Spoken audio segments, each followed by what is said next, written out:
they're late for the train, they lose all their music, they've got a fiddle, a case and a fiddle and a case.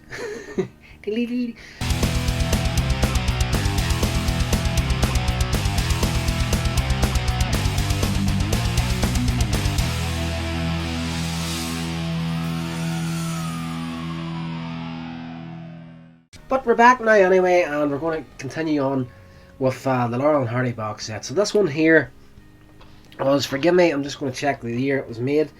1929 this film was made, and it's called Berth Marks. Now it's not birth as in, you know, childbirth, it's birth as in B-E-R-T-H, which is I believe another name for a sleeping compartment on, you know, a transport of some sort, be it boat or a train. In this case it's a train.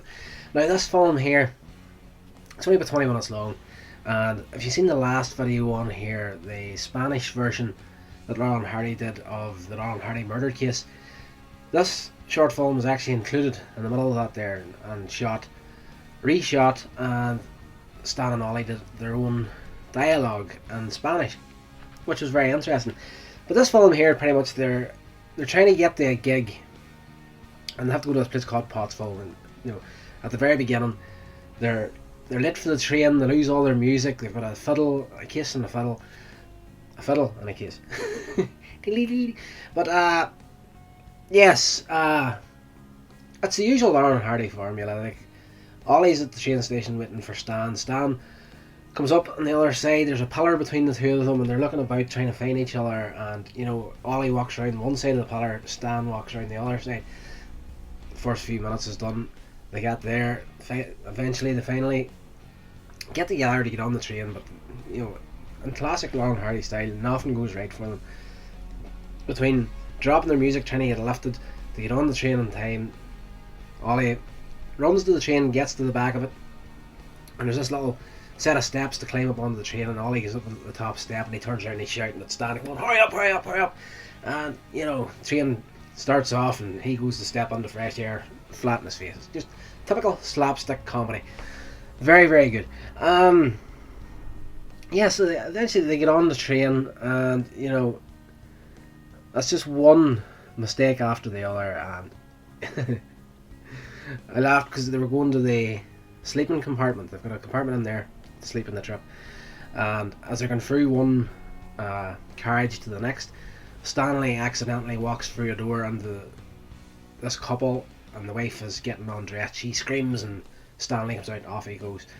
So then the husband comes out and he just blames the first guy that's standing there, and he grabs the back of his jacket and rips a big tear up the back, and goes back into the room before the guy turns around. But he turns around and sees some other random dude standing, blames him for it, so he walks over, does the same thing, rips up the back of the jacket. Now it just goes into the Stan and Ollie trying to get into the sleeping compartment. It's just one bunk between the two of them, and Ollie's a big guy, and I would say easily a good 15 minutes of this film where these two just simply trying to get into the bed on the top bunk, and once they do get there, then they're trying to get undressed and, you know, to sleep on the journey.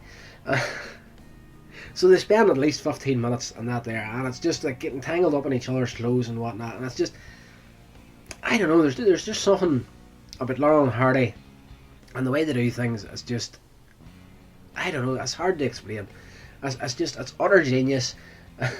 Just so funny to watch. Like, for me, I could easily sit an entire day and watch Laurel and Hardy from beginning to end, and you know, not even take a toilet break. I enjoy them so much. So eventually get themselves sorted to lie down for a sleep, and as soon as they're stretched out on the bunk, you can hear the conductor shouting, "Next stop, Pottsville." That's their stop. They've wasted the entire journey just trying to get into this bunk.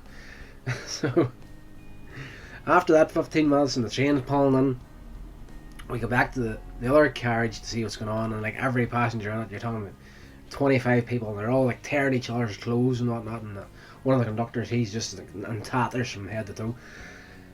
Brilliant. The film is done so well, and such a throwaway part at the beginning with these two ripping each other's jackets, but by the time you get to the end of it, you've totally forgotten about this happening, and then once you do get back in, you see this massacre of ripped clothes and the other. Carrie just he's just like flipping genius. So of course, train pulls up. Stan and Ollie gets out. They haven't got time to get dressed again, and they're in their underwear standing in this train station, and not a soul to be seen anywhere. And of course, they forgot the fiddle. So Ollie's like, where's the fiddle at? And like, their clothes is all balled up on the ground around them. And Stanley goes down and he starts hooking through their clothes looking for this fiddle, and he checks his own pockets and stuff. And just complete and utter nonsense. It's wonderful. It's a great wee film.